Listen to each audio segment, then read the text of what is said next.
Bom dia, companheiros e companheiras do Desacato. Bom dia, ouvintes. É uma honra, uma satisfação participar mais uma vez deste importante programa.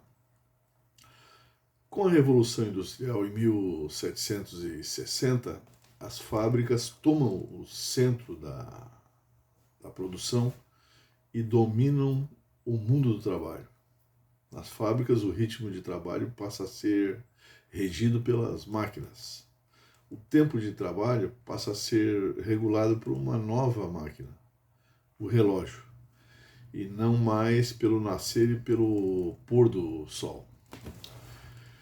Quando o capitalismo se instala no mundo, ainda numa fase bem preliminar, a partir do século XV, as condições de trabalho são as piores possíveis. Condições insalubres, longas jornadas, baixos salários, contratos verbais, ausência de normas para a regulamentação das relações entre capital e trabalho.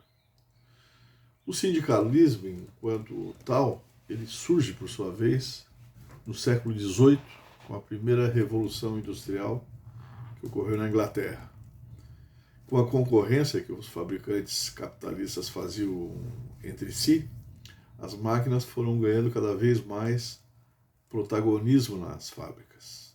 Os operários tornaram-se o que é chamado excedente de mão de obra. Logo, o capitalista tornou-se o dono da situação e tinha o poder de pagar o salário que quisesse ao operário. Portanto, se formos ver, há escassos 260 anos atrás, não havia direitos do trabalho no mundo. Do ponto de vista histórico, este é um tempo muito pequeno, é pouquíssimo tempo. A primeira Revolução Industrial, com data de início mais ou menos em 1760, fez explodir a produtividade do trabalho. O sapato que o artesão da Idade Média demorava 2 horas para confeccionar, a indústria passou a fazer 500 pares no mesmo período de tempo. Isso representa uma escala de produtividade absurda, uma escala muito grande de uma hora para outra, num processo mesmo de revolução. Porém, ao mesmo tempo, não havia regulamentação, não haviam leis para regular a relação entre capital e trabalho. Já vigorava a contradição entre forças produtivas e relações sociais de produção, que é a principal contradição do sistema capitalista. O jornalista norte-americano Leo Huberman, em sua obra muito conhecida, A História da Riqueza do Homem, descreve como era um mundo de um capitalismo incipiente, no qual os operários não tinham direitos. Segundo o seu livro, crianças de 11 anos de idade apanhavam para trabalhar e muitas vezes tinham que virar à noite trabalhando.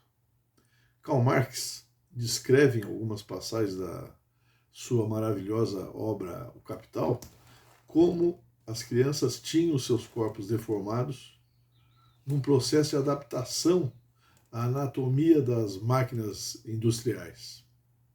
É nesse contexto cruel que surge o sindicalismo. Uma lei votada em 1824 pelo parlamento inglês permitiu a livre associação dos operários, o que antes era restrito às classes dominantes. Começam a surgir as trade unions, as uniões sindicais, os sindicatos. As trade unions passaram a fixar os salários para todas as categorias, evitando que o operário atuasse isoladamente na luta por melhores salários. Quem quiser saber como a classe trabalhadora vivia nessa época, pode ler o livro, a maravilhosa obra Os Miseráveis, de Victor Hugo.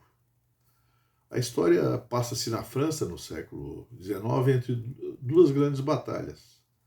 A Batalha de Waterloo, em 1815, e os motins de junho de 1832, na França também. O livro que retrata a sociedade francesa do século XIX, um dos centros do capitalismo nascente, revela a miséria em que vivia a classe trabalhadora no período que, em boa parte, se mantém até hoje. Como uma organização de luta e representação dos trabalhadores, o sindicato surge no início do século XIX na Inglaterra com uma dupla motivação. Primeiro, uma reação ao modo capitalista de produção.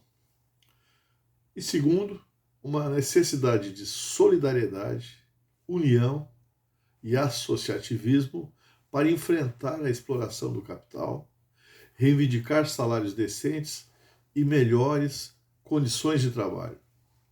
Eu acredito que a principal motivação original do sindicalismo continua muito atual.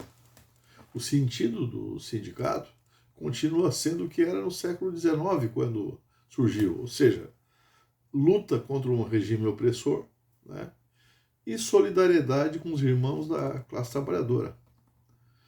O trabalho e o direito do trabalho no Brasil têm características bem diferentes da Europa.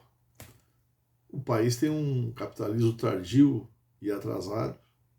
Quando o direito começou a surgir, havia uma predominância no Brasil do capital agrário, que, como se sabe, é muito retrógrado. O país passou também por quase 400 anos de escravidão e, obviamente, isso até hoje tem marcas profundas, né, nas relações sociais e no funcionamento da restrita, muito restrita, quase inexistente democracia no Brasil. Para termos uma ideia, a Lei Áurea, né, que libertou os escravos, que é de 1888, foi assinada um século depois da Revolução Francesa, a Revolução Burguesa de 1789, o que revela o atraso do país do ponto de vista político e social. Claro, é um capitalismo atrasado sob todos os pontos de vista. As condições históricas de trabalho no Brasil apresentam insalubridade, altas jornadas de trabalho, baixos salários, contratos verbais e individuais, muita informalidade, que são condições, todas elas, de um capitalismo atrasado. A normatização do trabalho no Brasil é muito recente, né? Na Revolução de 1930, liderada por Getúlio Vargas, o Brasil praticamente não tinha direitos, né? O Ministério do Trabalho foi criado em 1930, né, com a Revolução. O trabalho das mulheres foi regulamentado apenas em 1932. O salário mínimo foi criado em 1938 e começou a ser pago só em 1940. A Justiça do Trabalho, que os golpistas destruíram, é de 1939. É super recente. CLT é da década de 40, de 1943. E, é claro, todas essas mudanças são fruto de sangue, suor e lágrimas, como mostra, como revela a história do Brasil. É desconhecimento achar que todas as mudanças ocorreram exclusivamente por cima. É muito comum se ouvir isso, né? Quando mudou por cima é porque tinha muita movimentação dos trabalhadores por baixo. As condições de trabalho no Brasil estão sofrendo uma brutal regressão com o golpe de 2016. Estão destruindo direitos em escala industrial. Estamos voltando aos primeiros anos do século XX, quando praticamente não havia direitos sociais e trabalhistas no país. O que se sabe é que sem luta dos trabalhadores não conseguiremos recuperar os direitos perdidos e os que ainda iremos perder até a classe trabalhadora se levantar.